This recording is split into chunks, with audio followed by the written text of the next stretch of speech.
Hui ni April ni kwa sang ni som nele paruk on ya hi jing kar chen ni to lo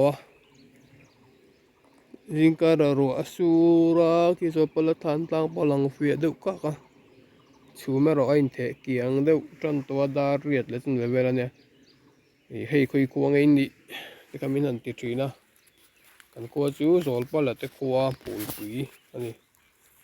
ti kan sei duwa chun hei ni min lama te kan phai kuam bu kan phai bul te kan han la son loma asan chu ruat tuit lak tam to wangin hi thala te ka chu ni i aliyat khuani in le ju chun lowa le ti no ria ki wan ti pe ka ti hau tak lowa mar ju fu ra ro chu ai ro tu in tlak that do ro chu nong ri ma ma chu chu nin thaya nat na pan chai te na arin tha pon na chi gein tha bunga kan in nat na thaya a thlena chu chu nin Bawkbawn ati vuaya ati thi thin ani chu chu chumi ni wang chuan hei mun zol alo ni deuh bawk nen tuite luang ral chak lo em em a chuan lei au hil chak thei nan kan tia tui a khona kha kan han lata a hei hin te po hi long ina a siam pan jai in thla pung chak khan hi a pung buli ti war ta vek ta ni tian hei a hna te po a vuaya a thi mei don ani hei hi tlai ni koma kan bin mun khan ta a kan bin bi po kha thral ro ti ra han tiang khan om khudiang tho khan a pung bul kha wara a vuaya a thi kha om thin ni kha fungicide in ka angai thina carbon dazim han kan ale khu kan phu ani bin ka chuma hei ro chu blue bordo min man tira hei a dosi nang lo fungicide thi carbon dazim ka chu 2 liter kata gram ni vel kan tela blue bordo ro chu gram nga gram som liter 2 liter kata man tur ani tiwa chuan kan dam loi man ni a dosi nang lo ani ti kha kan sui do a hei tiang om nu a om se zuwa mar chu sta kan a then chu tama a then ni roi chu adam don lo nin ka sia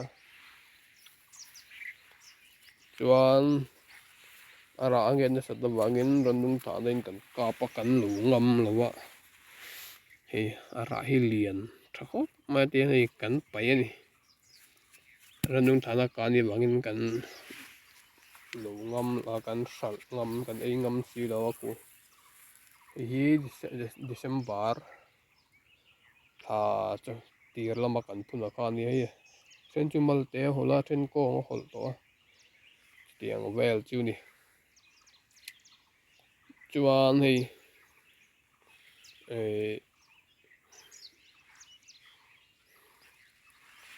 hei ran nung par hi min thak sak thina ran nung in heng te po hi pakhat pani pathum min thak saka BT organic insecticide in kan kapa tiang vel chu ni organic ani wang hian mihring ta na lo om lo wa ha ve ngai lo wa tha em em heng te po hi sen a thakop mai par na sa tiang vel chu di chu ni hei li tha chung chang hi in wa mang na save kha min han tia kan sui fia deuwanga hei li tha hi nia chi thum kan manga mar chu urea kan ti ke SSP te MOP te ka chu ni a tho dan thlaya na tho dan ai an lo deuh fur khamo chuang chuan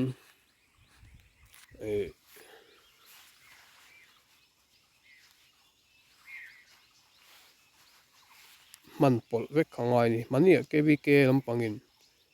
mizo kan farmer te an hrethiam theilo tia le thaman dani DAP kan man chuan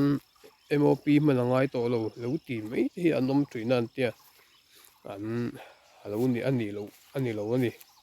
man nge tu ni DAP kan man pan MOP chu maro chu DAP chu potassium phosphorus le nge DAP chuan phosphorus le nitrogen kha sa a ma chuan urea ne khan chu man pol urea ka man tel ker ka ngai to lawa in SSP te po man pol ker ka ngai to chung lo ni kan mang pol do ni chuan mi thiam chuan in kan man pol do ni chuan mi thiam hi engda nge DAP chuan urea kan man pol do ni kha mi thiam hi chaw tir nge tur an ti ni ti khop chuan an mi thiam hian uluka mi thiam kan mi thiam te hi thlai kan chin na kong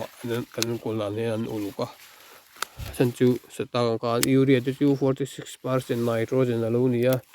urea quintal khata hian kg nitrogen hi kg somli le paruk om ti na ni DAP khan kg som pariat om sata a phosphorus kha kg somli chuang ke somli panga ti borwel ka cheng chi lo ka ding we kha om mo ka ka ting te kha ni chu ma chun kan thlai kan dam kan le tha kan fertilizer man tur hi kan shriat chi ni ngai em em ma chu hei SSB te MOP te chu ati rahin atosi pe ngal tur te asan chu tui hu hoina color muanga urea te ro chu color chak em em me tuma chen kan thai chin tur jirin ados ka voi ni pe ka temo voi thum pe ka temo ka tiang kanin man kha ngai ve thung ani mo tuma chuan thai hi an lei thama mo dan le nang lo wang bok hian a pek dan pokha ai nang lo ve nuai ti nan chu tuma chuan kan thai chin tur te zel khan ting nge li tha hi eng nge kan pe kang eng ting nge kan chu li tha chu enge ados chuan eng ange kan pek dan tur eng ting nge li tha hi kan pe kang ti te kha hi kan hriat ve zel angai ti chuma ti ta kan sei te luama chuan ya primary nutrients kan han tia DAP SSP te MOP te DAP te ha thai chum mo bul pui atelo chuan khang te lo ka chun thai hi thar thei lo tu kan pui ting hi thei lo wa mar chu secondary nutrients an tia micronutrients ang chi calcium te sulfur zinc magnesium tiang chi pa ya kha alo om le khang gar ju thai an ma mo nem lo wa an ma mo ve tho a ma mo chu mar chu an mo nem lo khang te kha om ve bo ka heng te pu ni hei urea ni kum December sa tira urea kan da ba ka kan da le lo wa hei da hi chu kan ngai trap kan ngai to ni moi tin lei tra kan man hian hei kan man pol azir hian tinan urea te chu an soi da la chuan in nge chinai thi ne na kan man chuan hei akha chungin 70% ni tu huwa kalani carbon dioxide in siama ai kalral ani anti ani tu huwa kan za sim se ka kalral thai anti ani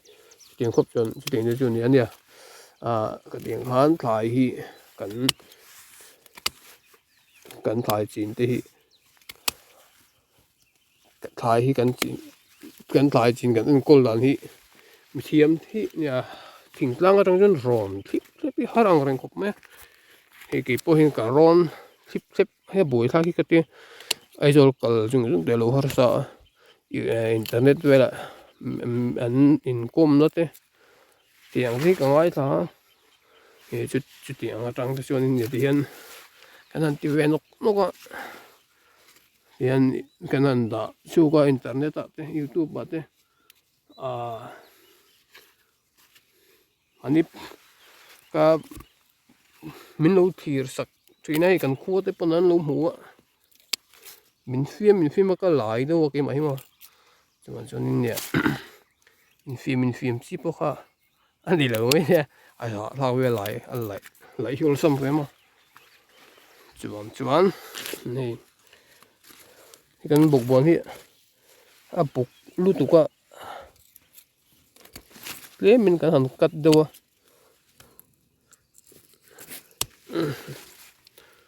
tiang vel chu ani hindi a buk lu ka le lam pang thei mo a thina za ri niam a bi bul han ri hu do ne buai tha ku du ka chuan chuan zar nuem a zar niam lam pang hi ui do ro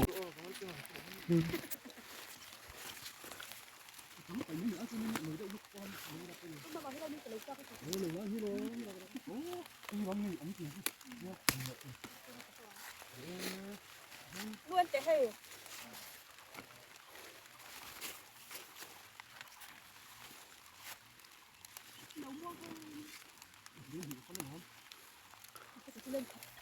đến thật có lo ít sạc lên đi cái lên thì cái ton cái con cái tiếng này vì lên thì về một cái tiêu luôn